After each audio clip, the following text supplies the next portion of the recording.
Hello दोस्तों, कैसे हो आप सभी। आई होप आप सभी बहुत अच्छे होंगे। तो दोस्तों, आज हम लोग स्टार्ट करेंगे अपने 7वां चैप्टर हिरोशिमा, जो कि आपके गोधुली पार्ट 2 के काव्यखंड से आता है ना। और इस चैप्टर के हम लोग वस्तुनिष्ठ जो प्रश्न होते हैं उसको देखेंगे। लगभग 30 क्वेश्चंस के आसपास आप लोगों को हर चैप्टर से क्वेश्चन दिया जा रहा है ना। जो भी इम्पोर्टेंट सवाल है वो सारे सवाल आप लोगों को इसमें दिया जा रहा है। ठीक है, तो चलिए बढ़ते हैं अपने चैप्टर की तरफ और देखते हैं क्या क्या सवाल इसमें आने वाला है ना। चलिए, तो पहला सवाल क्या है, आइए देखते हैं। पहला सवाल है, हिरोशिमा के रचनाकार हैं, मतलब हिरोशिमा जो पाठ हमारा है उसके लेखक कौन है। तो ऑप्शन ए है रामधारी सिंह दिनकर, बी है सच्चिदानंद हीरानंद बच्चान आगे, सी है गोपाल सिंह नेपाली और डी है इनमें से कोई नहीं। तो बताएंगे दोस्तों कि हमारा आंसर क्या होगा। तो हमारा आंसर होगा बी, सच्चिदानंद हीरानंद बच्चान आगे, है ना। चलिए आइए, अगला सवाल है, आगे का पूरा नाम है कुमार आगे, सच्चिदानंद हीरानंद बच्चान आगे, डॉक्टर हीरानंद आगे या वत्स्यान कुमार आगे। तो जैसे कि हम लोगों ने पहला क्वेश्चन में देखा था कि इनका पूरा नाम क्या था, सच्चिदानंद हीरानंद वत्स्यान आगे। तो आगे का पूरा नाम क्या है, बी, यानी कि सच्चिदानंद हीरानंद वत्स्यान आगे। चलिए अगले सवाल की तरफ देखते हैं। अगला सवाल है, आगे का जन्म कहाँ हुआ था। कुशीनगर उत्तर प्रदेश, भोपाल मध्य प्रदेश, जयपुर राजस्थान और डी है राजगृह बिहार, जिसको हम लोग राजगीर बोलते हैं, है ना। तो तीन का आंसर क्या होगा, तो तीन का आंसर होगा ए, कुशीनगर उत्तर प्रदेश। कहाँ हुआ था इनका जन्म, कुशीनगर उत्तर प्रदेश में। चौथा क्वेश्चन क्या है ये देखते हैं, आगे का मूल निवास कहाँ था, मतलब वो ज्यादातर रहते कहाँ थे, करतारपुर में, मिर्जापुर में, प्रतापपुर में या राजापुर में। तो इसका ऑप्शन होगा बी, मिर्जापुर में। कहाँ रहते थे, मिर्जापुर में। ठीक है, सॉरी वो रहते थे करतारपुर में, माय मिस्टेक। वो कहाँ रहते थे बाबू, तो ऑप्शन हो जाएगा आपका ये करतारपुर में। चौथा का आंसर है करतारपुर। पांचवा, आगे की माता थी, यानी आगे की माता का नाम क्या था, दमयंती देवी, व्यंती देवी, धनवती देवी या कांति देवी। तो पांचवा का ऑप्शन क्या होगा, तो पांचवा का ऑप्शन होगा बी, व्यंती देवी। छठा सवाल क्या है ये देखते हैं, आगे के पिता का क्या नाम था। ऑप्शन है डॉक्टर कृत्यानंद शास्त्री, वत्स्यान शास्त्री, सच्चिदानंद शास्त्री या डॉक्टर हीरानंद शास्त्री। बताइए क्या था आंसर। तो 6 का आंसर होगा डी, डॉक्टर हीरानंद शास्त्री। आगे जी का जो पूरा नाम था उसमें इनके पिताजी का भी नाम शामिल है। आइए सातवां क्या है, आगे जी की प्रारंभिक शिक्षा कहाँ हुई थी, बनारस में, लखनऊ में, मुंबई में या पटना में। तो 7 का आंसर होगा बी, यानी कि लखनऊ में। इनकी जो प्राथमिक विद्यालय की पढ़ाई थी वो कहाँ हुई थी, ये पूछी जा रही है ना। आइए 8वां सवाल, आगे का जन्म किस प्रदेश में हुआ था, मध्य प्रदेश, उत्तर प्रदेश, छत्तीसगढ़ या पंजाब।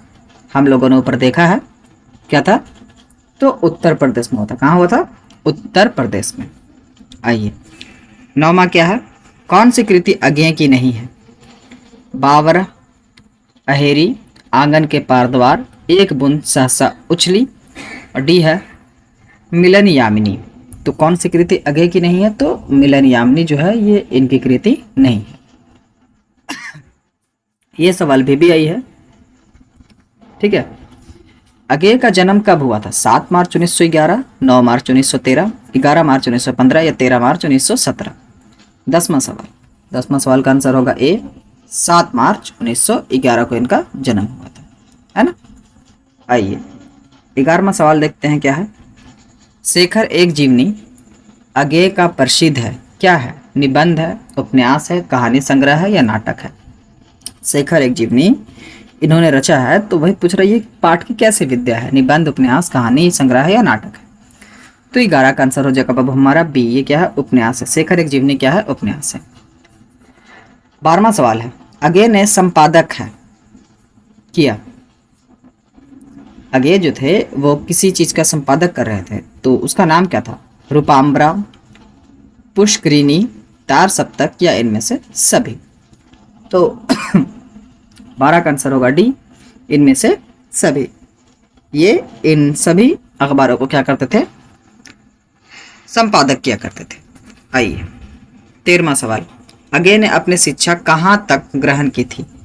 मतलब उनकी हायर एजुकेशन जो थे वो कहाँ तक था, वो कितने क्वालिफाई थे? इंटरमीडिएट तक पढ़े थे, बीए ऑनर्स थे, एमए थे या पीएचडी किए हुए थे? 13 का आंसर क्या होगा? तो 13 का आंसर सी होगा, वो एमए किए हुए थे, मास्टर ऑफ आर्ट्स से, है ना। अज्ञेय की निबंध कृति है, अज्ञेय ने बहुत से कृतियां लिखी है, तो उसमें निबंध कृति कौन है?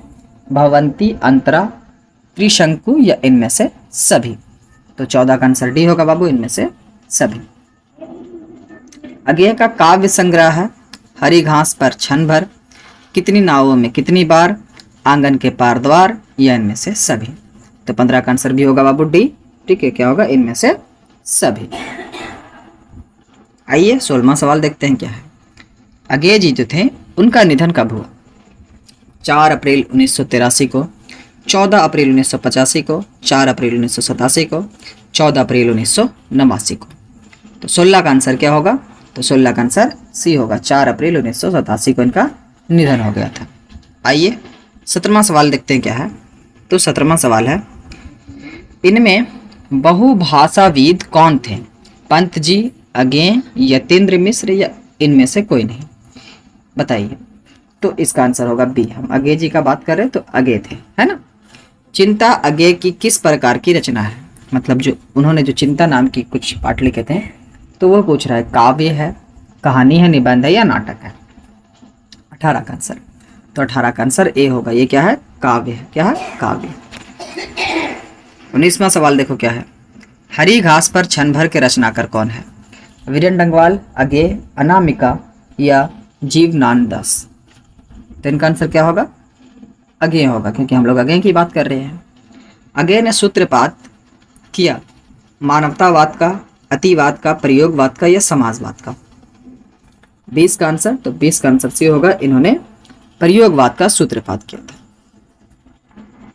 21वां आंसर, कवि अज्ञेय ने सूरज किसे कहा? सूर्य को, बिजली को, परमाणु बम को या इनमें से कोई नहीं? अब हमारे चैप्टर से सवाल आने लगे हैं, है ना। हमारी जो चैप्टर थी हिरोशिमा उससे। तो अज्ञेय जो जी थे वो अपने कविता में परमाणु बम को सूरज कहते हैं। क्या कहते हैं? सूरज। हिरोशिमा पाठ में वर्णित सूरज कहाँ से निकलता है? आंतरिक से, जल से, फटी मिट्टी से या बादल से? तो 22 का आंसर हो जाएगा सी, फटी हुई मिट्टी से। जब परमाणु बम हिरोशिमा पर गिरता है, ठीक है, तो उसके अंदर से बहुत खतरनाक लावा और बहुत ज्यादा प्रकाश निकलता है ना।